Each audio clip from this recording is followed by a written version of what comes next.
Is there something coming up? We discussed, and then we're going to start in on this one here, inverses of radical functions graphically and numerically.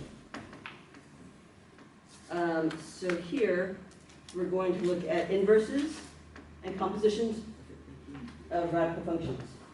So first of all, let's just do a little warm-up. And answer these questions. So you remember inverses. An inverse undoes something, right? You have a function, an inverse will undo that function. Like, for example, the inverse of addition is subtraction. All right, wake up. Inverse of multiplication is division, right? Okay, good. So we talked about properties that a function has to have. So a function, sometimes we learn that its inverse is not always a function. Sometimes it's a relation.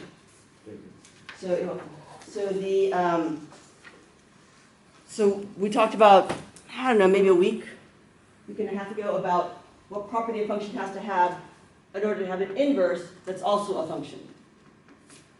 It's actually a couple weeks ago. This is back with our linear stuff. And how, does anybody remember what that was? Is that one-to-one? One-to-one, right? How can you tell if a function has this property? So think about that. I want to think about that for a minute. And then we also have a special notation for the inverse of a function. See if you can remember what that notation is for an inverse. Write that in. And then also remember it's reflected. Inverses are reflected over a line. It's not the y-axis, it's not the x-axis, it's that special reflection. And then what do you know about the domain and range of the inverse of a function? So everyone with your groups, I want you to take 30 seconds on your own, see if you can answer these questions. And then I'll have you folks chat with your neighbors as well. How do you tell if a function is one-to-one? Oh, each x can only have one y? Yes. So right, every x only has one y.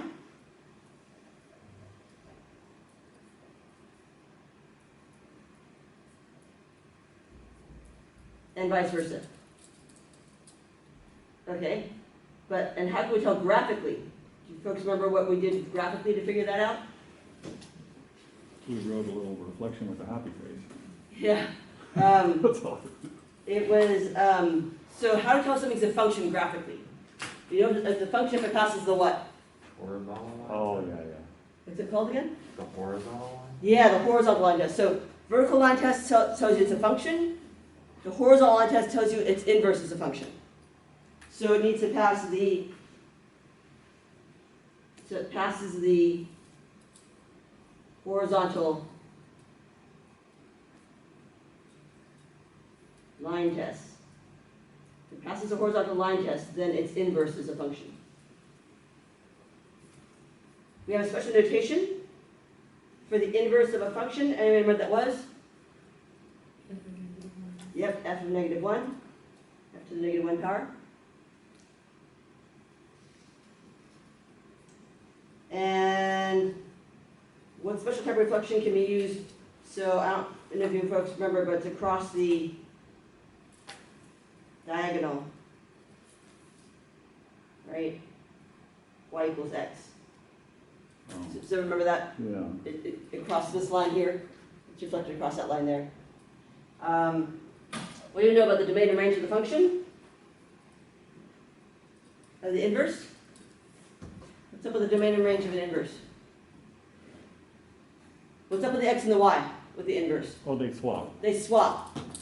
So because the x and y swap, the domain and range also swaps. Does that make sense? Because the domain is all the x's, the range is all the y's. So the x's and y's swap, then that means that the domain becomes the range becomes the domain for the inverse.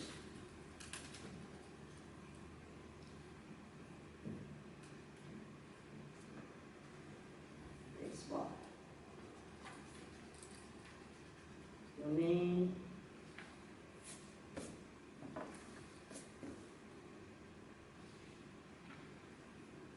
becomes the range becomes the domain.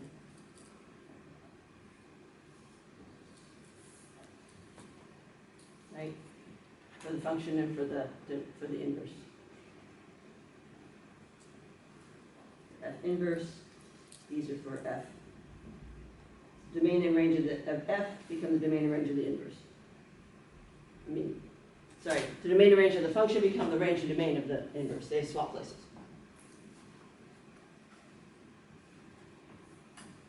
Okay, so we're going to look at them graphically.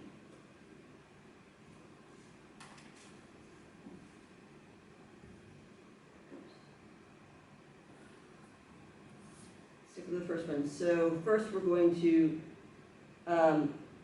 sketch a graph of the square root function. Does everyone remember what that one looks like? Where does it start at? Where's my kind of my center for the square root function? So first of all, is the square root the S or the swoosh? Swoosh. The swoosh, great. Where does it start at? What's its kind of center? 0, 0. 0, 0. And then what are the 4 points that I know after that? It goes, 1, 1. from here we go right 1, up 1. Is everyone on board with that part? Mm-hmm. And then again, to the origin, we go right 4, up 2. And then we go right 9, up 3. And then sketch it in.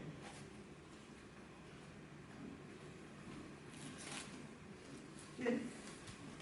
All right, so everybody find the domain and range of that function. Write down what the domain and range are.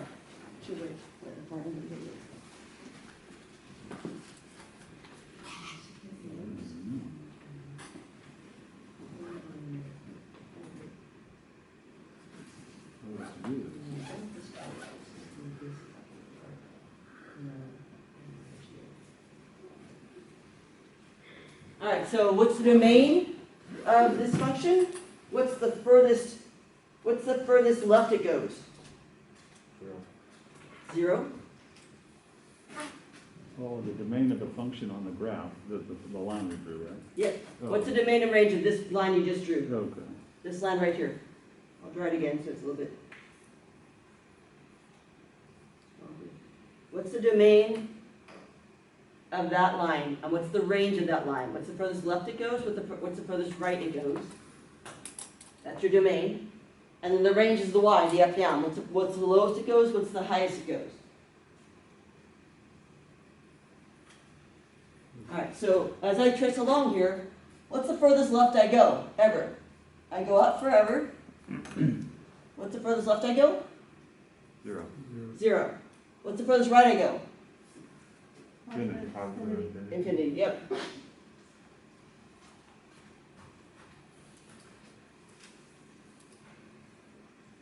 Can I equal 0? Yes. Yes, so square bracket there, I can never equal infinity. How about the range? The up, down. What's the lowest it goes, what's the highest it goes?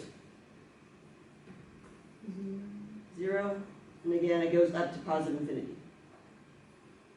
Okay, now, what does that mean about my domain and range? What's up with domain and range? For my inverse, they swap. So my range becomes my domain becomes my range. So write those in.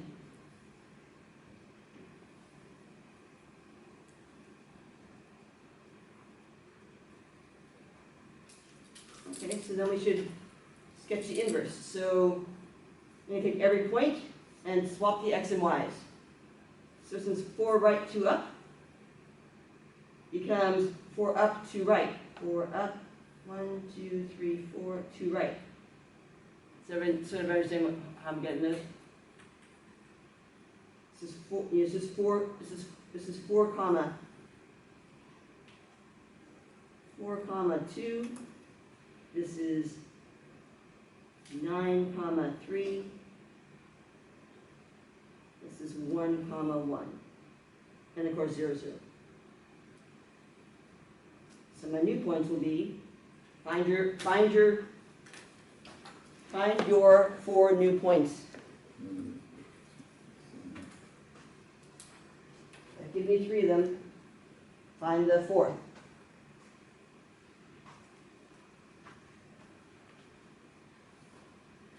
Where's the 4th one? Where's the inverse of this one?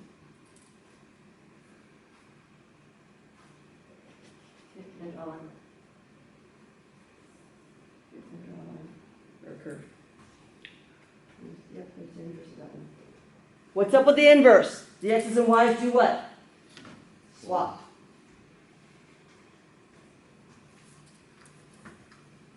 This one's still there. Mhm. So 0, 0 becomes 0, 0. 1, 1 becomes 1, 1. 4, 2 becomes 2, 4. And 9, 3 becomes 3, 9. And then draw your line. Good? Okay.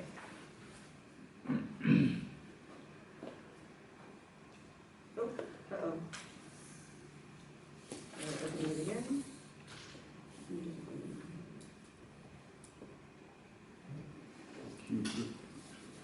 Okay. Now, sketch a graph of the cube root function. Same thing.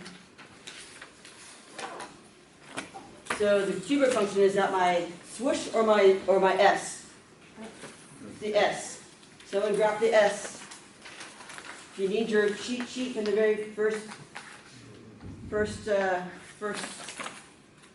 packet of this unit, use it.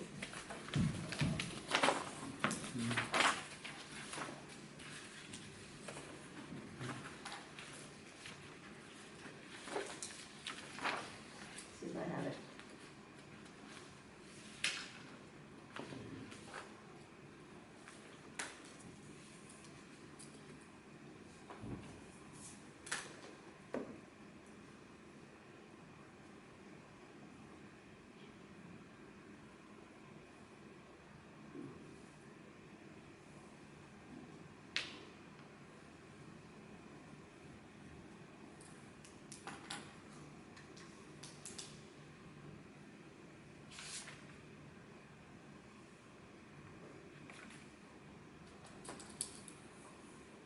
Here's mine.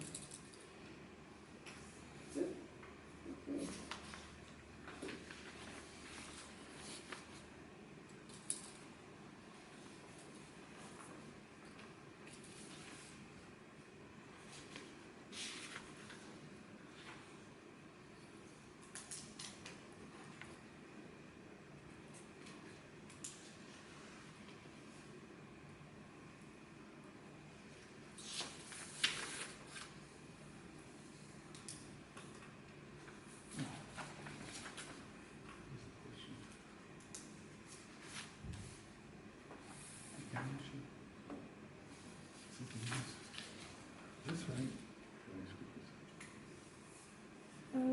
There is the same. We don't swap like that. It just the range becomes the domain, and the domain becomes the range. So we copy this into the domain.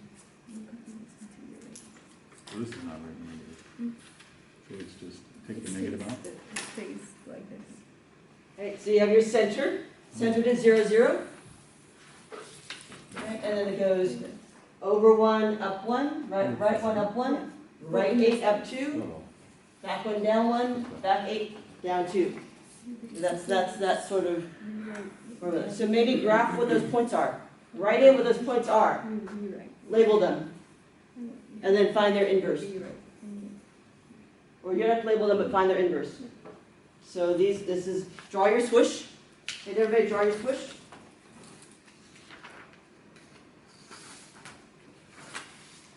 And then figure out where these points are, and then find their inverses. Remember, the x and the y swap. Make your x and y swap.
same thing, isn't it?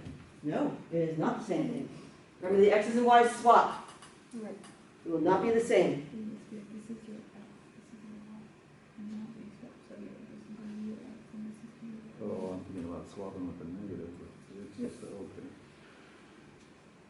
This one, this has just these 2 points. 2, 8.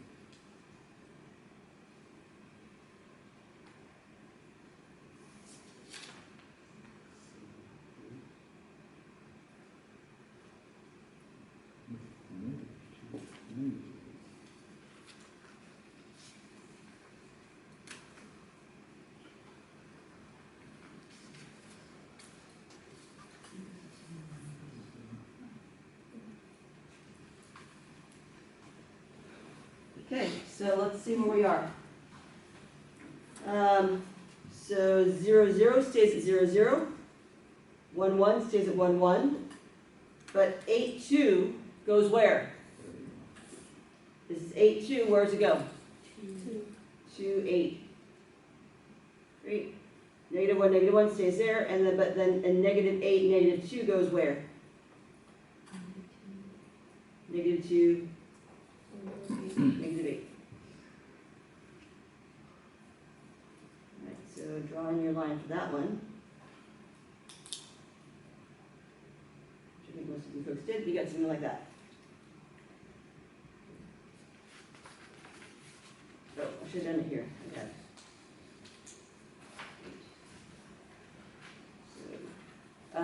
All right, so then what's the domain of your regular function? What's the domain of this fellow right here? Negative infinity, positive infinity. Negative infinity to positive infinity. What's the range? Negative infinity, positive. Yep, same thing. So my domain is negative infinity to positive infinity. My range is negative infinity to positive infinity. So for my domain of my inverse, what will it be? This one goes here, that one goes there. So the domain will be what? Everyone write them in. Write in the domain and range of the inverse.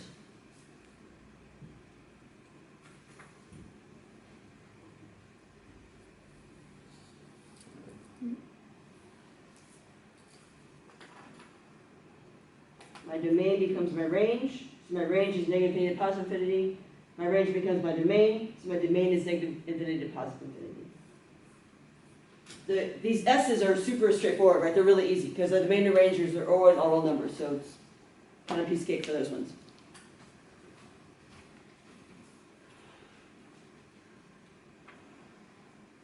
All right. Now, use the given graph to sketch the graph of the inverse of the radical function. Ooh, left.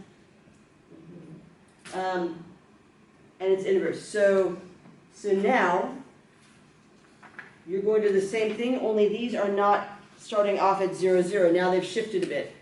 All right, so this one's been shifted. My center's been shifted 1 over and 3 up.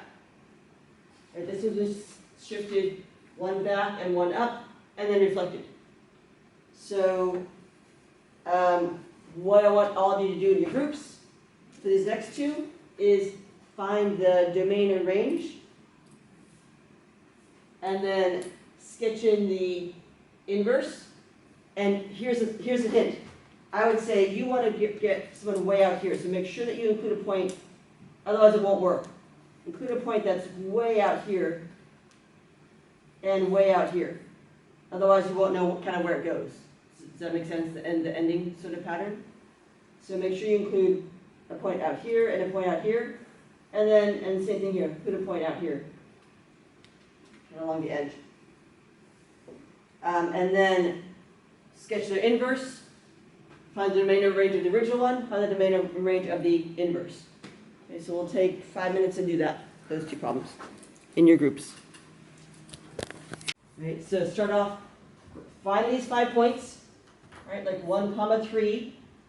Where does it go? X's and Y's swap, so 1, 3 goes where? Find the other 5 points. Figure out what those points are. You write in what their coordinates are, and then have them swap. Right, X's and Y swap to find your inverse, and then graph that. Same thing here. Figure out what these 4 points are, and then find their inverses. X's and Y's swap places on the inverse. Because your input becomes the output.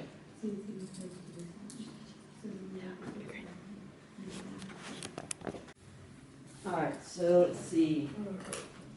These points here, this is 0, 2 becomes 2, 0. 1, 3 becomes 3, 1. 2, 4 becomes 4, 2. This one here is 6, 6, kind of 4.5, becomes kind of 4.5, 6. This one here is sort of like -6, -6, 1 becomes 1, -6-ish. Something like that. So it goes sort of in this range, somewhere along those lines. This other one here, we have 0, 0 stays at 0, 0. -1, 1 becomes 1, -1. 3, -1 becomes -1, 3. 6, almost 2 becomes almost -2, 6. So then that one sort of goes like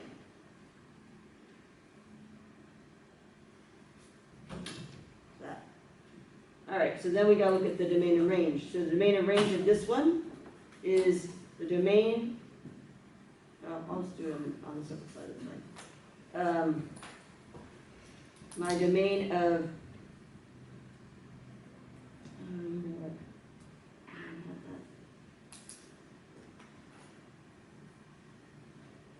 so my domain is all the numbers, -infinity to +infinity. My range is also -infinity to +infinity. So it means that my domain and range of the inverse, and this one goes there, this one goes there. So that becomes -infinity, +infinity, -infinity, +infinity. This one's a little bit trickier, right? My domain, furthest left I go is -1. I can equal it, and it goes out to +infinity. My range, okay, so it looks like I go up to -1 and I go down to -infinity. So -infinity goes first, because that's the lowest, and then the highest it goes is 1. So make sure you get those in the right order. It should be -infinity, 1. If you have 1, -infinity, that's almost right. You have the right spots. You just have to remember that the -1 goes, the lower one goes first. So that's, you got the right idea. Just need to make a small adjustment. So then my domain becomes my range. So this becomes -1, infinity. And then my range becomes my domain. So this becomes -infinity to 1. And that should be what happened, right? -infinity to 1. Right. Yeah, -infinity to 1. And the range, the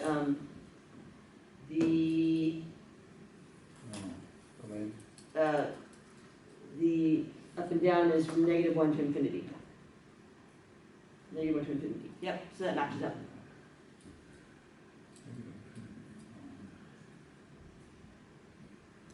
This is just going to go like, kind of like that. Okay. All right, so far? So when buying into this, realizing that yes, the domain becomes the range, that totally makes sense, and vice versa. So for this one,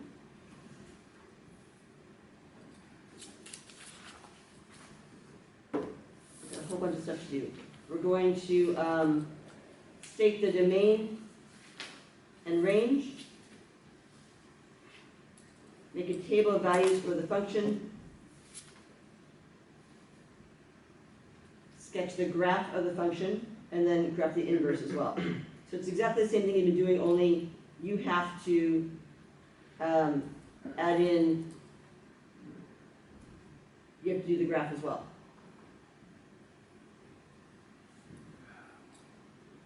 So here, I would suggest, again, you have your line.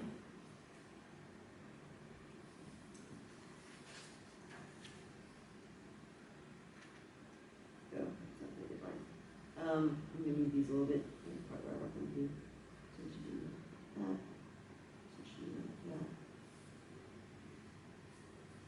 then put in the dotted line as well. And so put in that light dotted line. So make the T up to the right a little bit more.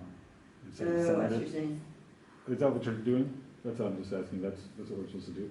Yeah, You're not centered. that's okay, I'm not quite centered. I can live with that. Oh, At least it's not as bad. I mean, it was really uncentered before. Now it's just a little bit uncentered. okay, which That's you want to fine. be centered is what? Yeah, centered is probably good. Okay. And then find your points. So here, and actually, you folks can graph this one, right? How has it been shifted? What's my shift? What's my shift for this one? So the to the left. Is it on the inside or the outside? Inside. Inside. So is inside the up down or the left right? Left right. So everybody, x minus 2. Remember the inside is the opposite. How has it been shifted? 2 to the right. So it's 2 to the right is my new center. And is this going to be a swoosh one or an S one? Yes. What? Oh, Switch, switch, it's a yeah, square root. switch, yeah, switch. So you folks can graph the rest of that because you know it's a swoosh. And then put in those points. So I know my first point is going to be 2, 0, 2, 0. Remember, it goes up and down. My x is 2. Below that, my y is 0. So you can find the rest of these 4 points. One of them's going to be off the grid. Just accept that and know that it's over there. That's fine. And then figure out what the inverse is. Domain and range. There you go. That's the first one. Oh, I should do this, huh? And there are 2 of them. So there's another one in the back. Let's take a look at let's take a brief look at the one in the back before I set you all loose. This one, similar. I need a little more. I'll make it a little bit smaller. More smaller, that's too small. For this one, how has it been shifted? It's Up 3. oh, what happened? Right. So okay, so it's plus 3. Oh, what just happened to my window? But it's plus 3. Oh, there we go. There we go. So plus 3 is on the inside or the outside? Right, this is the same thing as you can have the plus 3 in front or in back. It's the same thing because addition. Remember, you can commutative property. You can swap them around. So plus 3 on is that. So it's outside on the. So it's outside left right or up down? Up down. All right. So how has this one been shifted? Up 3, and it's a regular swoosh one as well. Okay. So we'll take probably 10 or 15 minutes to work on this one. And we'll take a break after that. So you can think of it this way. I'm shifting right 2. So all my x's from my original one should go up 2. All my y's stay the same, right? And on the second page, when you shift up 3 on the next page, all your x's stay the same, all your y's go up 3. You can think of it that way too. Because when you shift up 3, the x's stay the same, the y's go up 3. So it's another way of considering that.